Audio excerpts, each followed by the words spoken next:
Bonjour Brani Bolia. Bonjour. Merci de nous accueillir tout d'abord dans les locaux d'African Mokele, ici à Bruxelles. Avec plaisir, bienvenue. Très bien. Alors, on vient vous voir au sujet de la RDC, donc la République démocratique du Congo, parce que comme vous le savez certainement, ce pays fait toujours l'actualité à cause de la crise post-électorale qui le secoue. Vous êtes plutôt spécialiste des questions culturelles et artistiques du continent africain, nous en avons bien conscience. Mais si nous nous permettons justement de venir vous voir, c'est parce que d'abord, vous êtes d'origine congolaise, et si je ne dis pas de bêtises, vous avez toujours la nationalité congolaise. C'est exact. C'est exact. La deuxième raison qui motive notre sollicitation, c'est le fait que vous avez réalisé en 2017 un documentaire sur la RDC qui s'appelle Article 15 et qui traite sur la situation socio-culturelle et politique de ce pays. Donc pour toutes ces raisons, nous pensons que vous avez une expertise sur la situation congolaise. Oui, vous n'avez pas tort de venir vers moi. Il n'y a pas de raison pour que l'on fasse l'économie des avis sur la question congolaise. Cela est d'autant plus vrai que je me sens très concerné par ce qui se passe en ce moment au Congo-Kinshasa. Et c'est donc une vraie opportunité que vous m'offrez en venant m'interviewer. Très bien. Alors la question que tout le monde se pose en ce moment à propos du Congo, c'est évidemment le sens à donner aux résultats des élections. Il a consacré la victoire de l'opposition et par voie de conséquence, cela a ouvert la porte à la première alternance pacifique et civilisée dans ce pays. Quel est le sens à donner ou à trouver dans ce changement historique qui est en train de se faire à la tête de l'État congolais ? La question que vous posez est éminemment politique, mais je vais vous répondre en changeant de point de vue ou en adoptant un point de vue qui est celui d'un homme de culture. Vous avez premièrement raison de considérer sans polémique la période précise où nous sommes en ce moment, c'est-à-dire la période post-électorale en RDC, comme une période à laquelle il faudrait dégager un sens qui permette de confirmer ou pas s'il s'agit d'un vrai changement historique en RDC. Eh bien, moi je vais vous dire ce que je vois, comment je l'analyse et ce que j'en pense, tout en répondant à vos préoccupations, bien sûr, du mieux que je peux. Alors, le sens à donner à cet épisode post-électoral au Congo est avant tout d'ordre politique, par la force des choses.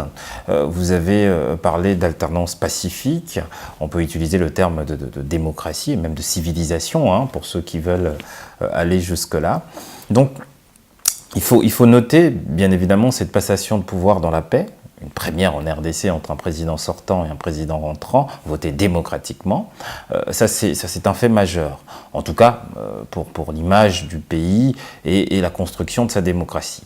Maintenant, quand on a dit ça, on ne dit finalement que quelque chose de très attendu, au fond, entre un pouvoir à la sellette depuis 2016 et une opposition qui était quasiment sûre de prendre le pouvoir. En tout cas, la logique et l'observation de la période qui a précédé ces élections permettent vraiment de l'affirmer. Donc, on pourrait parler d'évidence en ce qui concerne le dénouement de cette crise avec un président issu de l'opposition. Mais les choses ne sont... Permettez-moi de vous arrêter. Je vois que vous avez du mal à citer les noms des acteurs politiques congolais, notamment les deux hommes qui occupent cette actualité.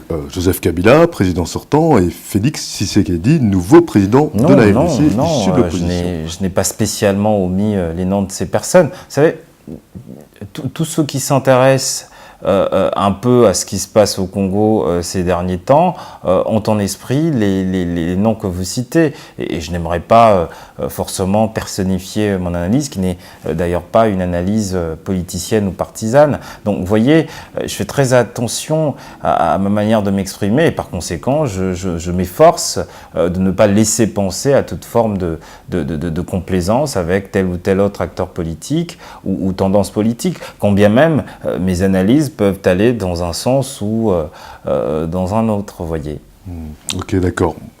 Bon, il me semble que vous étiez tout de même en train de me répondre sur le sens à donner, à ce qu'on insiste en ce moment. Oui, je n'avais pas fini ma réponse. Alors, pour tout vous dire, la situation actuelle au Congo est dénuée de sens. Pourquoi ? Eh bien, parce que cette passation de pouvoir pacifique, c'est-à-dire dans la paix, n'est finalement pas une victoire, mais un compromis. Et pour être tout à fait juste, un vaste compromis électoral.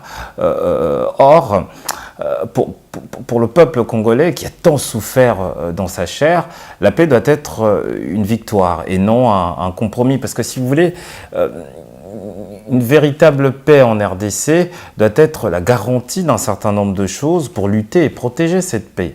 Or, dans ce qui se passe aujourd'hui, notamment au sommet de l'État, cela prouve à suffisance qu'on assiste à quelque chose d'incongru et qui n'a pas de sens.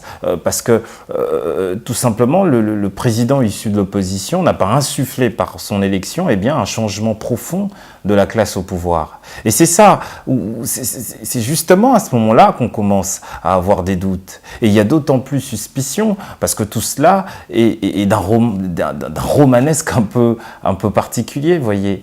Donc on pourrait dire que vous êtes de ceux qui pensent qu'il y a théorie du complot en RDC et qu'il y aurait comme ça une main invisible qui décide de l'avenir du Congo? Écoutez, tout dépend du point de vue auquel on se place. Pour moi, la théorie du complot, c'est aussi d'une certaine façon la recherche manifeste de boucs émissaires. Et de ce point de vue, ça ne m'intéresse pas beaucoup. En revanche, je pense que tout doit pouvoir être su. C'est-à-dire que nous parlons là d'un grand pays très riche, au cœur de l'Afrique. Par conséquent, il faut tout voir, tout constater, tout supposer et tout imaginer. Et il se passe au Congo des choses hors du commun, invraisemblables et qui vraiment prêtent à confusion, à tel point que tout ce qui fait réfléchir devient suspect. Et moi, je vais vous dire quelque chose. Une chose que je disais déjà en 2017 à l'occasion du documentaire Article 15 qui traitait de la condition congolaise. J'avais observé à l'époque les Congolais dans leur majorité se posaient une seule question. Comment remplir son cœur d'une absence de but? Je me rappelle de ça parce que quand je regarde ce qui se passe aujourd'hui en 2019, je me demande, à mon tour en tant que Congolais, si notre politique manque de but, n'est-elle pas elle-même en défaut? Je ne sais pas ce que vous en pensez, vous, en tant que Belge. Je peux bien entendu me faire mon avis, mais si vous voulez bien, je me contenterai juste de poser quelques questions, et si vous permettez, vous d'y répondre. Bien sûr, je l'entends, mais vous savez, un avis extérieur ne ferait pas de mal, en tout cas de mon point de vue, hein, et j'aimerais bien savoir ce que les autres pensent de nous à l'heure actuelle. Okay. Bon, ben ça c'est plutôt une autre démarche, hein. Vous êtes vous-même un peu journaliste, donc vous savez comment plus ou moins vous y prendre. Moi j'aimerais plutôt qu'on termine cet entre-deux plutôt par une question sur le mandat présidentiel de M. Félix Tshisekedi, qui va durer 5 ans. On va considérer, là aussi pour éviter la polémique, que c'est l'opposition qui va diriger le pays pendant ces 5 ans. Qu'est-ce qu'on peut espérer, selon vous, de la politique de ce président au niveau social, économique, et certainement le domaine qui peut plus vous intéresser, culturel? Naturellement, tout le contraire de son prédécesseur. Alors, comme vous voulez qu'on fasse abstraction des données politiques qui prouvent ou qui montrent à suffisance qu'il s'agira d'une cohabitation gouvernementale pendant 5 ans, bon, je vais vous dire pourquoi pas, hein, soit. Disons que c'est l'opposition qui va diriger. Dans ce cas d'ailleurs, ça ne changera pas les attentes du peuple qui sont les mêmes depuis la chute de Mobutu en 1997. Donc, si vous voulez, le président actuel est socialiste et progressiste également. S'il faut s'en tenir à l'esprit de son parti politique, l'UDPS, qui est un parti historique en RDC, fondé par Étienne Tshisekedi, son propre père. Donc, par conséquent, on s'attend à une politique qui insiste en tout état de cause sur la problématique sociale au Congo, des choses de première nécessité comme le logement. Vous avez à Kinshasa des quartiers comme Pakajuma où les gens vivent dans des taudis à 3 mètres des passages ferroviaires et qui sont abandonnés à leur propre sort. Et c'est un phénomène qui n'est pas isolé en RDC. Donc, dans l'ensemble, des choses très urgentes à régler réglé, puisque les conditions de vie du Congolais se sont dégradées très sérieusement.